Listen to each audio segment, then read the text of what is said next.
Hello বন্ধুরা, welcome back to my channel রয়ের সাথে journey. Journey is a life, travel it well. So আরও একটা নতুন ব্লগে তোমাদেরকে সকলকে স্বাগত। আসলে এটা একটা ছিল আমার একটা প্রচেষ্টা, মোটো ব্লগ। অ্যাকচুয়ালি আমি রাইডার নই, সেরকমভাবে মোটো ব্লগ করি না। তবে কেউই প্রথমে ব্লগারই থাকে না, তো মোটো ব্লগ তো দূরের কথা। প্রথমটা ছোট করেই শুরু হয় সবার। তো যাই হোক, এই মোটো ব্লগ করার আসল কারণটা কি, রহস্যটা কি, সেটাই আজকে তোমাদের সামনে তুলে ধরবো। তো রাইডটা শুরু করলাম আমি বাগিয়াটি থেকে, আমার জায়গা থেকে। তো যাই হোক, একটা এক্সপেরিমেন্ট করার বিষয় ছিল। কেন এই এক্সপেরিমেন্ট, কিসের এক্সপেরিমেন্ট, চলো তোমাদেরকে দেখাই। তো নাও, এই দেখো আসছে, দেখে নাও। এইটা হচ্ছে, আমি একটা মেশো থেকে একটা অর্ডার করেছিলাম, হেলমেট মাউন্ট। মেশো থেকে অর্ডার করেছিলাম, যেটা আজকে সকালেই এসেছে এবং দারুণ অফারে এসেছে, এবং তোমরা যদি চাও তাহলে কিনতে পারো। তো যাই হোক, আমি নিজেই এটা ইনস্টল করে নিলাম আমার হেলমেটে। তো এটাই ছিল আমার এক্সপেরিমেন্ট করার আসল রহস্য। প্রথমটা একটু অসুবিধা হচ্ছিল, কিভাবে কি, খুব একটা অসুবিধা হয়নি। যাই হোক, কোনো মতে এটাকে সেট করে, আমার গ্লাভস এগুলো আমার যাবতীয় জিনিস ছিলই, তো সেট করে বেরিয়ে পড়লাম। ছোট্ট একটা মোটো ব্লগ, মানে বলতে পারো খুব একটা বেশি বিশেষ দূরত্ব নয়, কলকাতা বাগুইআটি থেকে রাসবিহারী, মানে একটা মিনি ব্লগ বললেও চলে।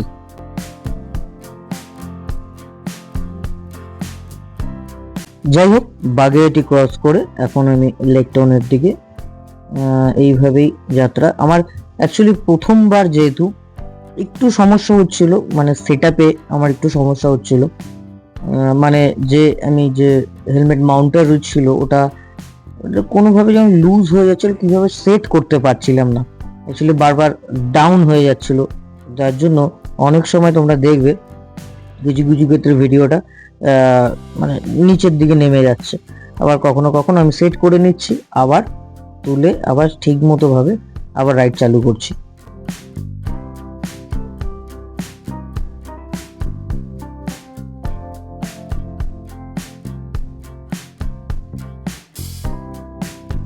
এই দুপুরবেলায় কি সুন্দর একটা মনোরম পরিবেশ, কারণ রোদ্দুটা ঠিক এসে এমন জায়গায় পড়ছে একদম মুখের উপরে, সুন্দর একটা দৃশ্য তৈরি হচ্ছে, যে ভালো লাগছে। এখন আমি এই লেক টাউনের পথের দিকেই রয়েছি, আর কিছুটা বেরোলে লেক টাউন ক্রস করবো। লেক টাউন ক্রস করে আমি বাইপাস যে ব্রিজটা, সেই ব্রিজটা আমি ধরার চেষ্টা করব। তো চলো দেখতে থাকো বন্ধুরা, আশা করি তোমাদের ভালো লাগে। যদি কখনো কোনো ভুল ত্রুটি হয়ে থাকে আমাকে ক্ষমা করে দিও, কারণ এটা আমার ফার্স্ট মোটো ব্লগ, লাইফের ফার্স্ট বলতে পারো, আমি কখনো করিনি। যাই হোক, এটা একটা নতুন অভিজ্ঞতা হলো আমার। আর কি সমস্যার সম্মুখীনে পড়েছি সেটা পরে আমি তোমাদেরকে জানাচ্ছি। চলো, এই বাইপাস ব্রিজটা আমি ধরে নিলাম। ওকে, এবার সিধা আমি ব্রিজ থেকে নেমে আবার কথা বলছি।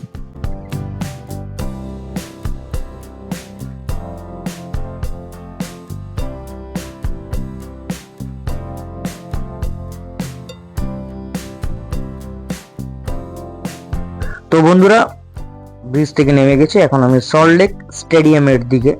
হ্যাঁ, ঠিকই ধরেছে বন্ধুরা, সেই স্টেডিয়ামের দিকে, যেটা আর তোমাদেরকে নতুন করে বলার দরকার হয় না, কারণ কিছুদিন আগে আমাদের কলকাতা শহরে যুবভারতী ক্রীড়াঙ্গনে যে একটা ম্যাসাকার কাণ্ড হয়ে গেছিল, এটা বাজে কাণ্ড হয়ে গেছিল, সেটা তো সবাই জানো, সবাই সাক্ষী দিয়েছে। হ্যাঁ, এই সেই স্টেডিয়াম যেখানে মেসি কাণ্ড হয়েছিল। যাই হোক, সেই কথা আর নতুন করে বলছি না, কারণ কন্ট্রোভার্সি দিকে আমি যেতে চাইছি না। যুবভারতী ক্রীড়াঙ্গন, তো তাকে বাদিকে রেখে আমি এগিয়ে চললাম আমার গন্তব্যের দিকে। তো কেমন লাগছে বন্ধুরা, যদি কিছু ভুল হয়ে থাকে তো একবার জানিও। এইখানে আমি একটুখানি ক্রস করে দাঁড়িয়েছিলাম, কারণ আমার বলছিলাম যে আমার মাউন্টটা একটুখানি প্রবলেম হচ্ছে, মোবাইল হোল্ডারটা। তো ওই হোল্ডারটা আমি আবার সেট করে ভালো করে টাইট করে নিলাম, এবং পাশাপাশি যেটা হেলমেট ছিল সেই হেলমেটটাকে আমি সামনে নিয়ে নিলাম, কারণ বাইক চালাচ্ছিলাম এত জোরে, চালানোর ফলে কোথায় কি লাগবে না লাগবে, তার জন্য হেলমেটটাকে, এক্সট্রা হেলমেট যেটা ছিল সেটাকে সামনে আমি নিয়ে নিলাম। মাঝে মাঝে দেখবে, তোমরা দেখতেই পারবে হেলমেটের কিছু ছবি আসছে বারবার। তো যাই হোক, হেলমেটটা অনেক সময় ফোকাসটা, বাইরের ফোকাসটাকে কেড়ে নিচ্ছে, কেড়ে নিয়ে নিজেই ফোকাস নিচ্ছে। তো এইভাবেই চলছিলাম। এই মা ফ্লাইওভারকে ছাড়িয়ে এখন আমি সিধা চলে যাচ্ছে একদম টুয়ার্ডস রুবির দিকে। এবার রুবিতে যাওয়ার আগে যে সায়েন্স সিটিটা ক্রস করে যে ব্রিজটা ধরতে হয়, সেই ব্রিজটা আমি ধরবো। চলো আবারও পরে কথা হচ্ছে ব্রিজ থেকে নেমে, নাকি?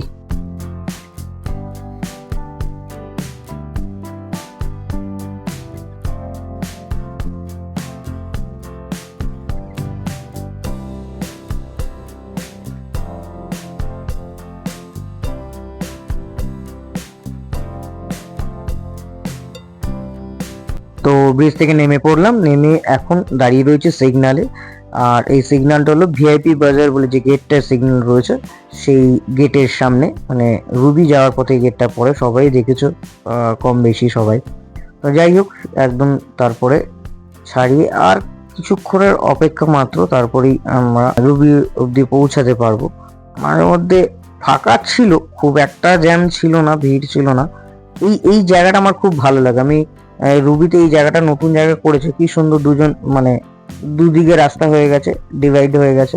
আমি সিধা রাস্তাটাই নিলাম, নিয়ে আবার ওই সামনে গিয়ে আবার এক হয়ে যাচ্ছে কত সুন্দরভাবে। এই জায়গাটা আমার খুব ভালো লাগে।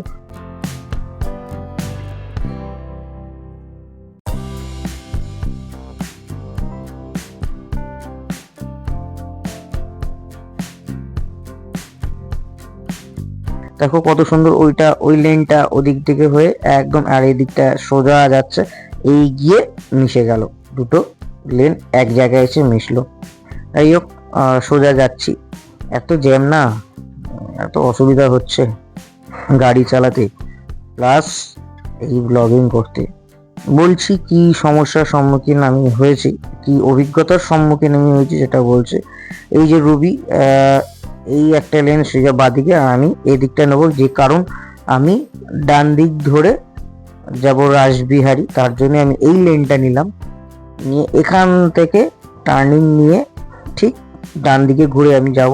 আর দেখো কত মানে ধুলো, মানে কত পলিউশন, দেখো কুয়াশার মতো। ডান দিক নিয়ে নিয়েছি অলরেডি, ডান দিক নিয়ে এখন সিধা যাচ্ছি রাসবিহারীর দিকে। রবির মোড় থেকে ডান দিকে অলরেডি নিয়ে নিয়েছে। ওই সামনে ডান দিকে দেখতেই পারছো, আমার ডান পাশে রয়েছে অ্যাক্রোপলিস মল। আর এই জায়গাটা, ওফ ভাই কি বলবো তোমাদের বন্ধুরা, দু পা অন্তর অন্তর সিগন্যাল, একটু যাব আবার সিগন্যাল, আর একটু যাব আবার সিগন্যাল। এত বিরক্তি লাগে না এই জায়গাটা, বিচ্ছিরি যেন একটা জায়গা। যাই হোক, ওটা ক্রস করে একদম সিধা সিধে আমি চলে আসলাম আবার বালিগঞ্জ ব্রিজে, কারণ অত সিগনালে ভালো লাগছিল না বারবার শুট করতে। এখন আমি বালিগঞ্জ ব্রিজ ধরলাম, ব্রিজ ধরে নামবো হচ্ছে গড়িয়াহাট, যে সেই গড়িয়াহাটের স্টার্টিং পয়েন্টটা, সেই মোড়টায় নামবো, তারপরে গড়িয়াহাটের দিকে যাব। গড়িয়াহাটে যেন প্রার্থনা করি সিগন্যালটা যেন না পাই, গড়িয়াহাটের সিগন্যালটা পেলে এত সময় লাগে ওখান থেকে পাস করতে, অ্যাকচুয়ালি কারণ ওটা চার মাথার মোড়, তো সেই কারণেই সিগন্যালটা অনেকক্ষণ বড় থাকে। আই হোপ যেন না হয়। যাই হোক, আমার ওদিকে দেখতেই পাচ্ছি বাদিকে সিগন্যাল রয়েছে। আরে আরে আরে আরে আরে আরে আরে দিদি ভাই কি করছো, সিগন্যাল রয়েছে তো দেখো। চলো, কি বলবো, এদের কোনো জ্ঞান গম্ভীর হুঁশ থাকে না, যাচ্ছে তো যাচ্ছে, সিগন্যালের দিকে তাকানোর দরকার নেই, যা হবে দোষ ড্রাইভার। তো চলে আসলাম একদম গড়িয়াহাট মোড়ে, যে সিগন্যালটার ভয় পাচ্ছিলাম। সিগন্যাল কিন্তু খোলা রয়েছে, এই অটো আর এই আমার এই ডান দিকে গাড়ি বাসের জন্য আমি আবার গড়িয়াহাটের সিগন্যালটা খেলাম।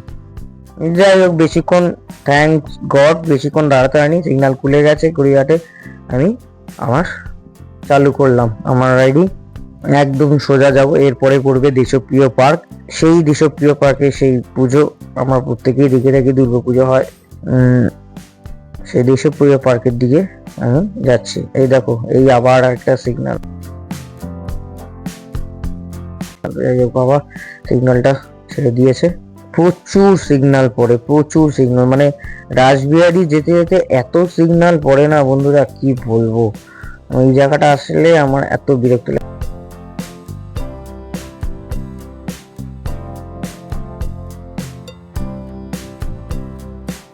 ওই যে বাবা সিগন্যাল খোলা রয়েছে, সিগন্যাল খোলা আছে, বেরিয়ে যাবো বেরিয়ে যাবো বেরিয়ে যাবো।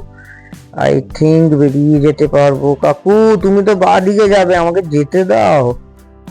ও ভাই সাহ, না সিগন্যাল পড়েনি, বেরিয়ে গেছি, সিধা যাচ্ছি সিধা যাচ্ছি।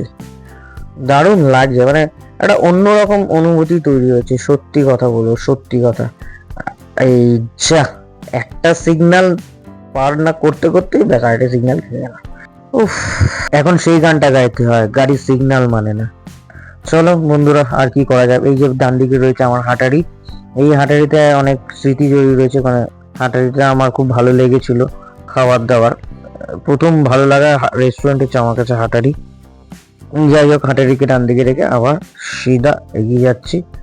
আর মাত্র কিছুক্ষণের অপেক্ষা, তারপরেই পৌঁছে যাব রাসবিহারীতে। সিগন্যাল তো রয়েছে, দূর থেকে দেখতেই পাচ্ছি সিগন্যাল রয়েছে।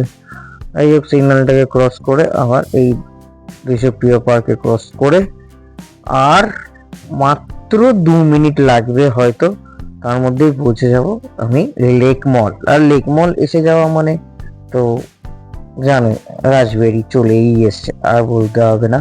এটা বলছিলাম, অসুবিধা হলো যারা মোবাইল দিয়ে মোটো ব্লগিং করে তাদের হ্যাটস অফ বস, কারণ এত বারবার শুট করা, এত বারবার অফ করা ইটস রিয়েলি ডিফিকাল্ট। সেই অভিজ্ঞতার আমি সম্মুখীন হলাম। এই যে সিগন্যাল পড়েছে আবার, আমার কপালটা দিয়ে শুধু সিগন্যাল আর সিগন্যাল। সিগন্যালের বাদিকে হচ্ছে লেক মল।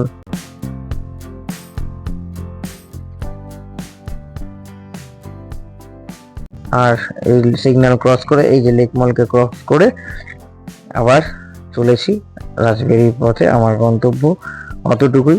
তো যাই হোক বন্ধুরা, ছোট্ট একটা ব্লগ করার আমি চেষ্টা করলাম, মোটো রাইডিং ব্লগ। তো কেমন লাগলো জানিও, কোথাও যদি কোনো ভুল হয়ে থাকে আমাকে জানিও, তাহলে আমি জানতে পারবো আরো কিভাবে ডেভেলপ করতে হবে। সো আমি আজকের আমার গন্তব্যটা আমি এখানেই শেষ করলাম, ব্লগটা আমি এখানেই শেষ করছি। টাটা, দেখা হবে নতুন ব্লগে, ততক্ষণের জন্য stay tune with my journey. আরো একবার, journey is a life, travel it well. চলো বন্ধুরা, টাটা।